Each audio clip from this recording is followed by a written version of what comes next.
संविधान बदलेगा ये प्रचार झूठा था, क्योंकि कांग्रेस ने सारा देश लूटा था। क्योंकि कांग्रेस और इंडिया आघाड़ी की हो गई है हार।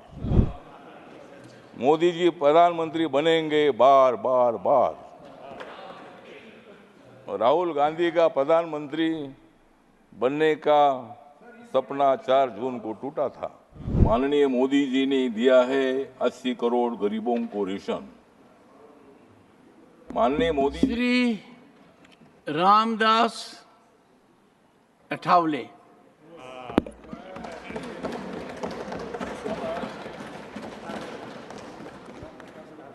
Very briefly.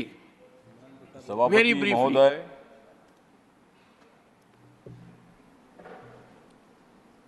माननीय मोदी जी ने दिया है 80 करोड़ गरीबों को रेशन। माननीय मोदी जी ने दिया है 80 करोड़ गरीबों को रेशन।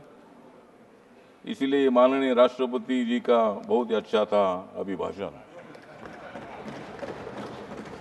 मोदी जी कर रहे हैं मजबूत नेशन।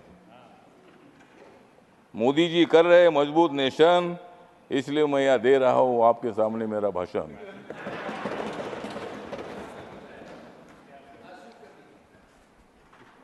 नरेंद्र मोदी जी प्रधानमंत्री बने हैं तीसरी बार। क्योंकि कांग्रेस और इंडिया आघाड़ी की हो गई है हार। मोदी जी प्रधानमंत्री बनेंगे बार बार बार, और कांग्रेस की हो जाएगी हार हार हार। संविधान बदलेगा ये प्रचार झूठा था। संविधान बदलेगा ये प्रचार झूठा था, क्योंकि कांग्रेस ने सारा देश लूटा था।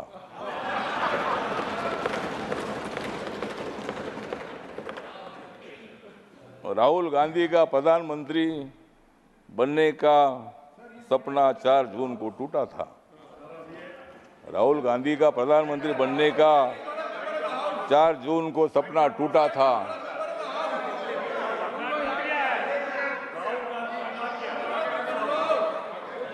और मोदी जी के खिलाफ वन सेकेंड इंडिया आघाड़ी का प्रचार झूठा था। एक सेकेंड। यही है कि जो व्यक्ति दूसरे सदन का सदस्य हो उसके बारे में कोई आक्षेप नहीं लगाया जा सकता, और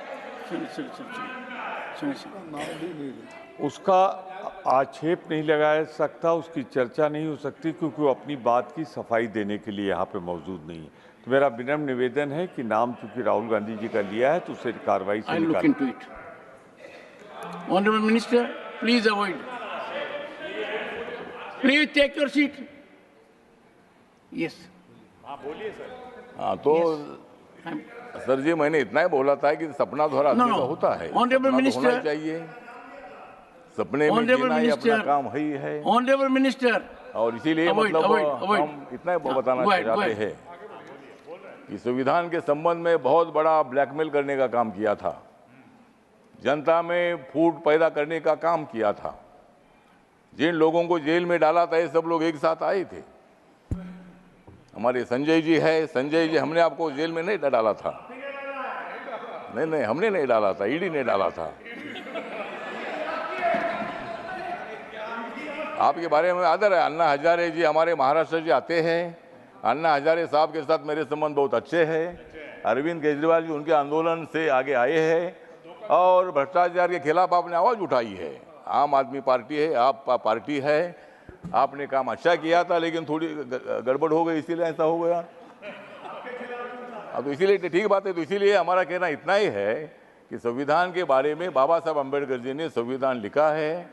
जिस बाबा साहब अम्बेडकर जी ने संविधान लिखा, आज बाबा साहब का नाम लिया जाता है, संविधान का किताब दिखाया जाता है।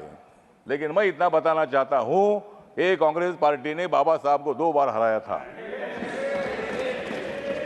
1952 में मुंबई में लौगलो मतदार संघ से बाबा साहब को हराया था। 1954 में भंडारा जी बाबा साहब को हराया था, और बाबा साहब अम्बेडकर जी को भारत रत्न नहीं दिया था। बाबा साहब का फोटो सेंट्रल हॉल में नहीं लगाया था।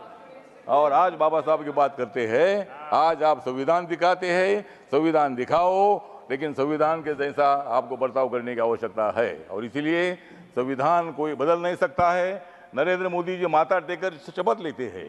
26 नवंबर 1949 को संविधान का ड्राफ्ट बाबा साहब ने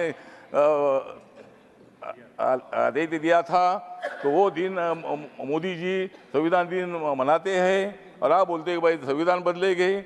मोदी जी ने बाबा साहब के काम इतने पूरे किए हैं। मुंबई में हिंदू मिल की जगह पर 3600 करोड़ की जमीन बाबा साहब के मेमोरियल के लिए दी है और वहाँ 1200-1300 करोड़ का मेमोरियल बन रहा है। डॉक्टर अंबेडकर फाउंडेशन आपने बनाया था, कांग्रेस पार्टी ने बनाया था, लेकिन वो खाली ऑफिस ही था। मोदी जी आने के बाद वहाँ इतनी बड़ी बिल्डिंग बन गई है। जहाँ बाबा साहब ने संविधान लिखा वो 26 अलीपुर रोड पर इतना सुंदर मेमोरियल बन चुका है। इतने काम करने वाले मोदी जी संविधान कैसा बदल सकते हैं? वो कांग्रेस को बदल सकते हैं लेकिन संविधान नहीं बदल सकते हैं।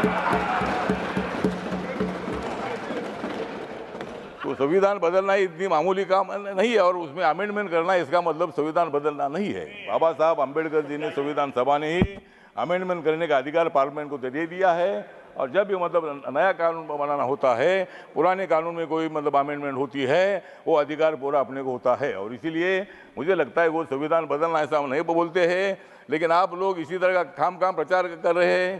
सब इतने नेता मोदी जी को हराने के लिए इकट्ठे आए हैं, लेकिन तुम मोदी जी को हरा नहीं सकते हैं। मैं मोदी जी के साथ हूँ। मतलब ठीक बात है, आपको लोकतंत्र में अधिकार है, आपकी सीट ज़्यादा ये अच्छी बात है और आप इतनी ज़्यादा सीट ना आए कि आप उधर ही रहे और हम इधर ही रहे, मतलब ऐसा भविष्य में होगा तो ठीक बात है। तो अगले बार भी आप ट्राई करिए। लेकिन आज जो राष्ट्रपति का अभिभाषण है, इसका मेरी जो रिपब्लिकन पार्टी ऑफ इंडिया है, बाबा साहब अम्बेडकर जी की स्थापित हुई पार्टी है, इस पार्टी की तरफ से मैं मतलब इस अभिभाषण का सपोर्ट करता हूं और अपोजिशन को इतना बताना चाहता हूं कि मोदी जी स्ट्रांग नेता है, मोदी जी मजबूत नेता है, मोदी जी के साथ इतने हमारे लोग हैं और तुम कितनी भी कोशिश करो लेकिन मोदी जी हारेंगे नहीं, वो तुमको हराएंगे।